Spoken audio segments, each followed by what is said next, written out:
আসসালামু আলাইকুম। KGN solar power ইঞ্জিনিয়ারিংয়ের পক্ষ থেকে সম্মানিত শুভনোধ্যায়ী আপনাদের জানাই শুভেচ্ছা ও অভিনন্দন।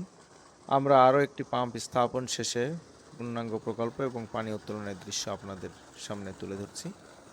আমরা এখানে grade 1 Indian 5.5 SP pump motor ব্যবহার করেছি। 60 ফিট আমরা এমএস পাইপের ডেলিভারি পাইপ আউটলেট 4.5 ইঞ্চির আমরা ডেলিভারি পাইপ এখানে ব্যবহার করেছি।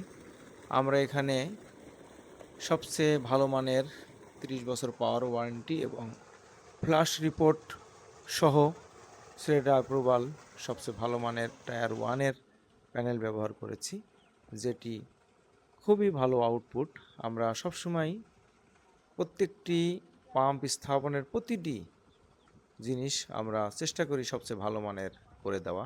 ঠিক যেরকম স্ট্রাকচার শক্তপোক্ত বিএসআরএম অ্যাঙ্গেল দিয়ে 5 মিলি অ্যাঙ্গেল দিয়ে আমরা করেছি এবং প্রত্যেকটা প্যানেলকে আমরা নাটের সাথে কানেক্ট করেছি। 4টা করে নাট, চায়না নাট দিয়ে আমরা একেবারে সুন্দরভাবে আমরা প্যানেলগুলো লাগিয়ে দিয়েছি, যেন দীর্ঘস্থায়িত্বে নিশ্চিন্তে ব্যবহার করা যায়।